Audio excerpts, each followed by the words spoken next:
mari kita mengangkat satu pujian, yaitu Sampai Akhir Hidupku.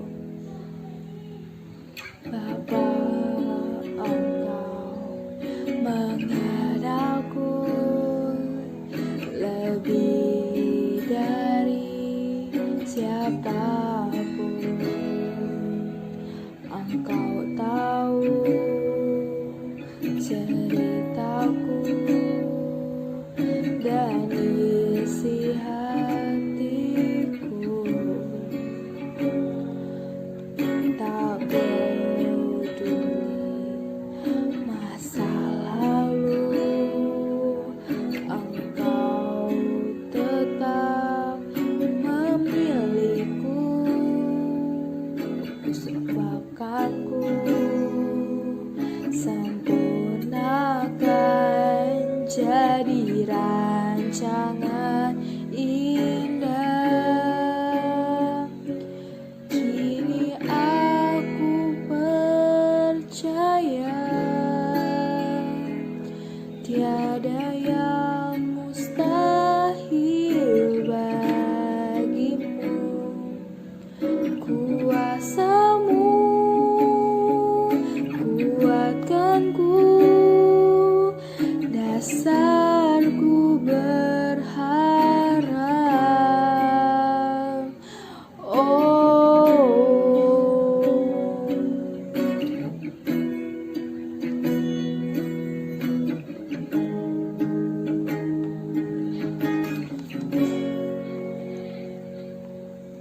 Bapa, Engkau mengenalku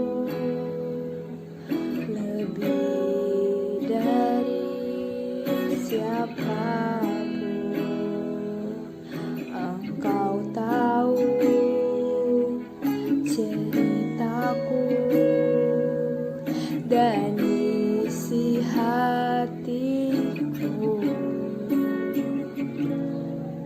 Tak peduli masa lalu, Engkau tetap memilihku. Ubahkanku, sempurnakan jadi rancangan indah. Kini aku percaya tiada yang mustahil bagimu. Kuasamu kuatkanku, dasarku berharap. Aku berserah pada rancanganmu bagiku.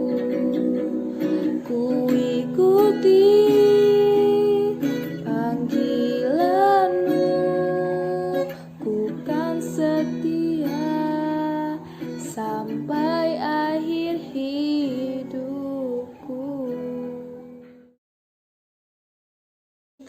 Sebelum kita membaca firman, mari kita berdoa.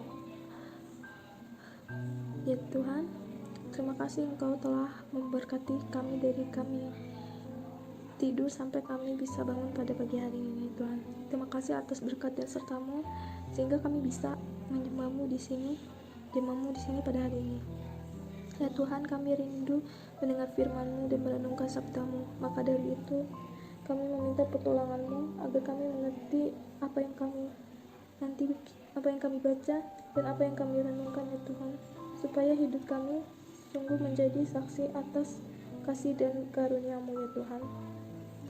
Dan firman yang kami antar baca bisa menjadi tema di hidup kami. Dalam nama Tuhan Yesus, haleluya, amin. Hari ini firman yang kita baca yaitu Lukas 8. Perempuan-perempuan yang melayani Yesus. Tidak lama sesudah itu, Yesus berjalan berkeliling dari kota ke kota, dari desa ke desa, memberitakan Injil Kerajaan Allah. Kedua belas muridnya bersama dengan dia, dan juga beberapa orang perempuan yang telah disembuhkan dari roh-roh jahat atau berbagai penyakit, yaitu Maria yang disebut Magdalena yang telah dibebaskan dari tujuh roh jahat, Yohana, istri Kuza, bendahara Herodes, Susana, dan banyak perempuan lain. Perempuan-perempuan ini melayani rombongan itu dengan kekayaan mereka. Perumpamaan tentang seorang penabur. Ketika orang banyak berbondong-bondong datang, yaitu orang yang dari kota ke kota, menggabungkan diri pada Yesus, berkatalah ia dalam suatu perumpamaan. Adalah seorang penabur keluar untuk menaburkan benihnya. Pada waktu ia menabur, sebagian benih itu jatuh di pinggir jalan, lalu diinjak orang, dan burung-burung di udara memakan sampai habis. Bagian jatuh di tanah yang berbatu, dan setelah tumbuh ia menjadi kering karena tidak mendapat air. Sebagian lagi jatuh di tengah semak duri, dan semak itu tumbuh bersama-sama dan menghimpitnya sampai mati. Dan sebagian jatuh di tanah yang baik, dan setelah tumbuh berbuah 100 kali lipat. Setelah berkata demikian, Yesus berseru, "Siapa yang mempunyai telinga untuk mendengar, hendaklah ia mendengar." Murid-muridnya bertanya kepadanya, "Apa maksud perumpamaan itu?" Lalu ia menjawab, "Kepadamu diberi karunia untuk mengetahui rahasia kerajaan Allah, tetapi kepada orang-orang lain hal itu diberitakan dalam perumpamaan, supaya sekalipun memandang, mereka tidak melihat, dan sekalipun mendengar, mereka tidak mengerti." Inilah arti perumpamaan itu. Benih itu ialah firman Allah. Yang jatuh di pinggir jalan itu ialah orang yang telah mendengarnya. Kemudian datanglah iblis lalu mengambil firman itu di dalam hati mereka, supaya mereka jangan percaya dan diselamatkan. Yang jatuh di tanah yang berbatu-batu ialah orang yang setelah mendengar firman itu menerimanya dengan gembira. Tetapi mereka itu tidak berakar. Mereka percaya sebentar saja, dan dalam masa percobaannya mereka murtad. Yang jatuh dalam semak duri ialah orang yang telah mendengar firman itu, dan dalam pertumbuhan selanjutnya mereka diimpit oleh kekhawatiran dan kekayaan dan kenikmatan hidup, sehingga mereka tidak menghasilkan buah yang matang. Yang jatuh di tanah yang baik itu ialah orang yang setelah mendengar firman itu menyimpannya dalam hati yang baik dan mengeluarkan buah dalam ketekunan. Perumpamaan tentang pelita. Tidak ada orang yang menyalakan pelita lalu menutupinya dengan tempayan atau menempatkannya di bawah tempat tidur, tetapi ia menempatkannya di atas kaki Dian, supaya semua orang yang masuk ke dalam rumah dapat melihat cahayanya.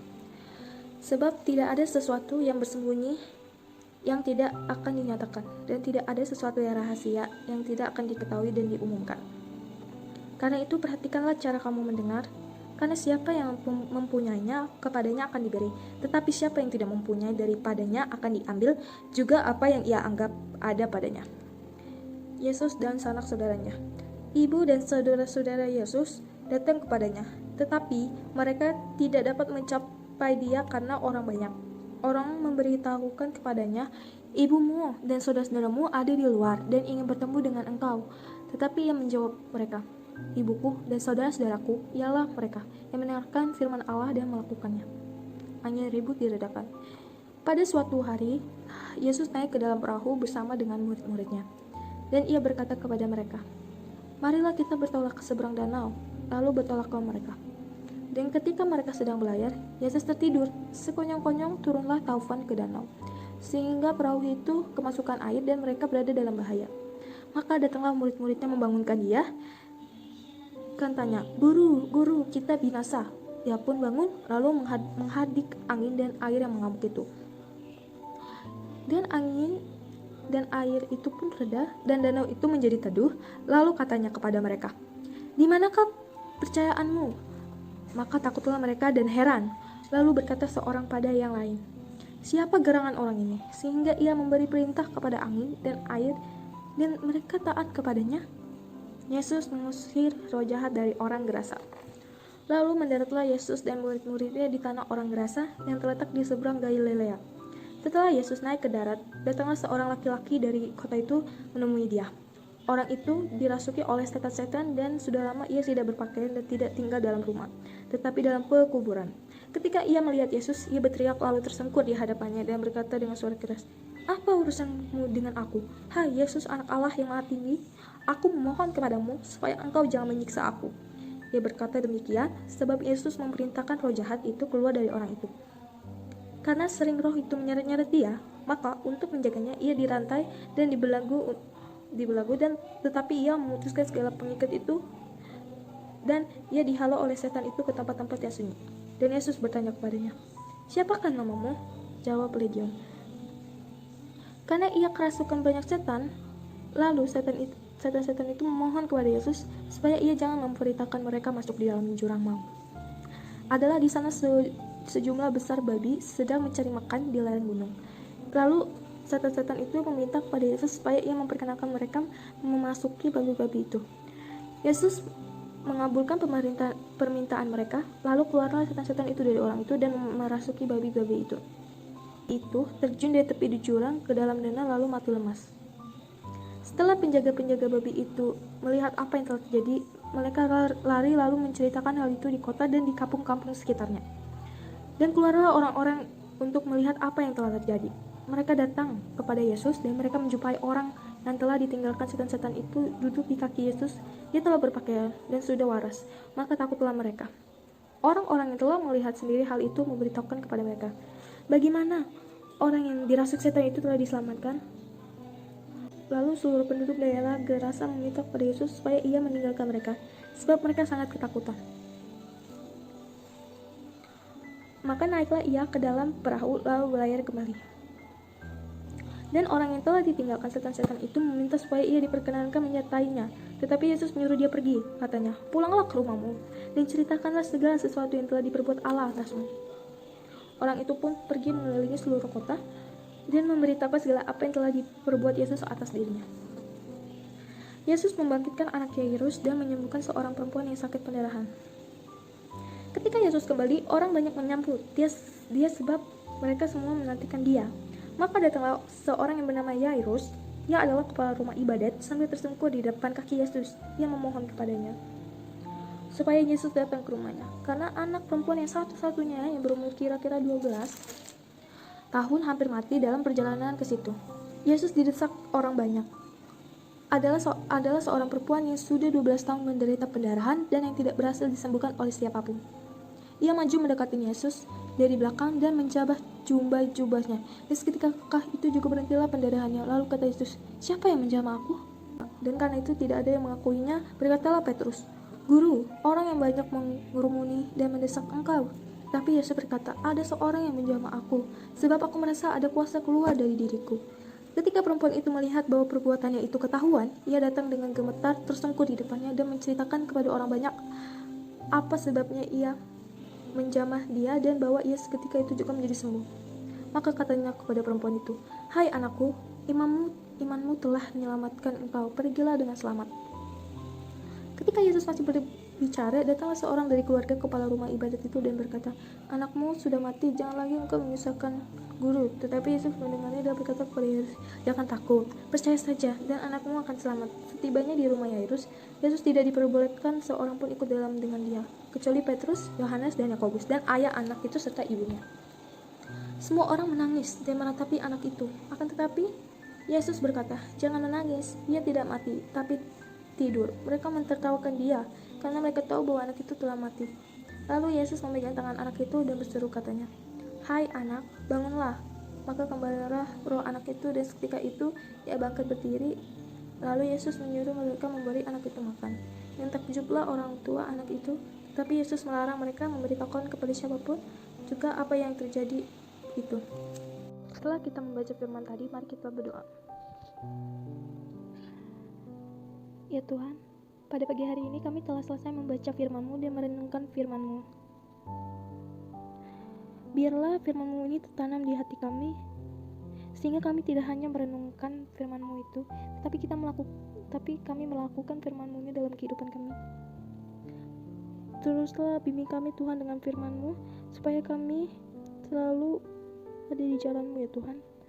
Dan firman-Mu ini bisa bermanfaat bagi kehidupan kami semua. Dalam nama Tuhan Yesus, haleluya, amin. Taat dan setia kepada